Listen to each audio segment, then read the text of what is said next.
سجدہ ریز ہے اور نماز کے اندر مصلی کے اوپر ہے اور مصلی کے اوپر گڑ گڑا رہی ہے، آنکھوں سے داروں کا تار آنسو بہا رہی ہے، رو رہی ہے، نماز پڑھ رہی ہے۔ 3 بجے کا ٹائم ہے، میں اٹھا واش روم کے لیے، واش روم کر کے واپسی آیا، اس نے تہجد کا سلام پھیرا، میں پوچھنے لگا یہ کون سی نماز کا ٹائم ہے؟ اس نے مجھے کہا کہ میرا سر کے تاج آپ سو جائیے، یہ ابھی نماز کا ٹائم نہیں ہوا، یہ اللہ اور میرے بیچ کا معاملہ ہے، یہ تہجد کا ٹائم ہے، آپ سو جائیں۔ وہ کہتا ہے کہ جب آج نماز کا ٹائم نہیں ہوا تو کیوں اٹھ کر نماز پڑھ رہی ہے؟ وہ بولتی ہے کہ یہ تہجد کی نماز ہے۔ وہ بولتا ہے کہ پھر سو جا، پھر مجھے ٹائم پر اٹھا دینا، دونوں پڑھیں گے، کیونکہ میں نے بھی پہلی اور آخری مرتبہ نماز پڑھنی ہے، تو نے بھی نماز ادا کرنی ہے، تو پہلے کیوں نماز پڑھ رہی ہے؟ وہ کہتی ہے اس کی بیوی کہ اے میرے سر کے تاج، تجھے پتا ہے جو تو ساری زندگی تجھے بستر سے اٹھنے نہیں دیتا، جو ساری زندگی تجھے بستر سے اٹھنے نہیں دیتا، اگر میں بھی آج سو گئی ہوں، میں بھی پوری زندگی کی بازی میں نے تیرے ساتھ لگائی ہے،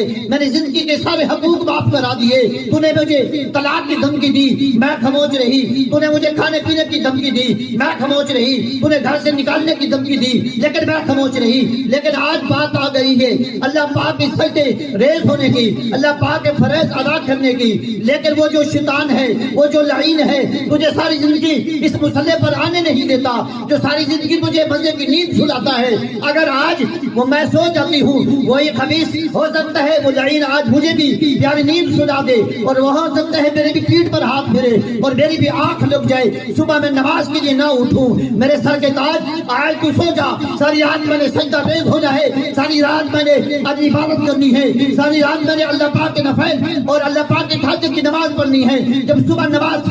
فجر کی اذان ہوگی اس وقت میں اٹھ کر آپ کو جگاؤں گی اور ایک ہی مرتبہ اپنے وعدے کے مطابق میں اللہ پاک کی بارگاہ میں تجھے جھکاؤں گی اور اللہ پاک کی بارگاہ میں سجدہ ریز کراؤں گی۔ سبحان اللہ۔ امام الانبیاء کے غلاموں، اب وہ شخص کہتا ہے میں دوبارہ سو گیا، بدبخت ہوں، میں دوبارہ سو گیا، میری بیوی پھر سجدے میں چلی